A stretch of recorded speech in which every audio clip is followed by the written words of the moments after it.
Hello and welcome to The Wire. My name is Sukanya Shanta. Exactly 5 years ago, around this very time, Maharashtra's political landscape was about to undergo a dramatic transformation, one that would shift allegiances, stir controversies, and shake the foundation of traditional politics. For decades, politics in Maharashtra had followed a fairly predictable arrangement.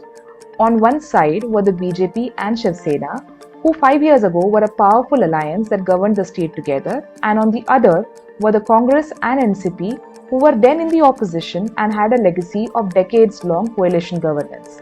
But the 2019 assembly elections brought a twist. While the BJP and Shiv Sena together secured a majority, things took a surprising turn after the elections. The political chessboard was set for a game none could have predicted. Uddhav Thackeray, the Shiv Sena chief, shocked many when he chose to break away from the BJP, his ally for over 2 decades, and instead join hands with the Congress and NCP. A historic move, given that these were ideologically opposite parties. A government was formed under the banner of Mahavikas Aghadi, a grand coalition of strange bedfellows, united more by political expediency than ideology. The alliances that were meant to bring stability began to unravel, and soon the state witnessed one of the most chaotic political phases in its history. Less than 2 years later, Uddhav Thackre's government collapsed, faced with dissent within his ranks, most notably from Eknath Shinde, a senior leader in his party. The Shiv Sena split into 2 factions. A new chapter of politics began in Maharashtra. In mid-2022, Eknath Shinde, backed by the BJP, took over as chief minister, with a new alliance, one that called itself the Mahayuti, a combination of the Shiv Sena, BJP and smaller allies. Meanwhile, in the NCP, things were just as turbulent. Ajit Pawar, the NCP's second-in-command, surprised many when he broke away from the party led by his uncle Sharad Pawar. Ajit Pawar, along with his supporters, chose to align with the BJP, forming yet another faction within the NCP. So in the end, Maharashtra's political landscape had fractured in unprecedented ways. On one side you had the Mahayuti, a coalition of Eknath Shinde's Shiv Sena faction, Ajit Pawar's NCP faction and the BJP.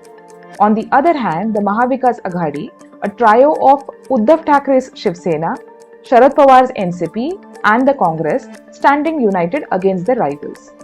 Amid all the political drama, which in more than one way seemed to be BJP manufactured, the citizens of Maharashtra were left both angry and confused. The first signs of this anger were seen in the parliamentary elections when the BJP and its allies lost its support base and won only 17 out of the total 48 seats in the state. The Congress, which had performed poorly in both the 2014 and 2019 elections, made a comeback, winning 13 seats. Sharad Pawar's NCP and Uddhav Thackeray's Shiv Sena also performed really well. The Mahayuti, however, responded to the crisis quickly. The first response, and what the party calls its master stroke, was the Mukhyamantri Ladki Bahin Yojana, under which the government claims 2.34 crore women beneficiaries would receive rupees 1,500 every month. 3 free gas cylinders were also promised. While these populist election schemes have gained substantial momentum, rising prices, agrarian crisis, and unemployment remain looming concerns in the state. The opposition, on the other hand, not only highlights these concerns but is also harping on the government's decision to hand over land worth 1 lakh crore rupees to Adani in and around the Dharavi slums in Mumbai. Similar to the parliamentary elections, the opposition leaders have also consistently focused on the need to conduct a caste census.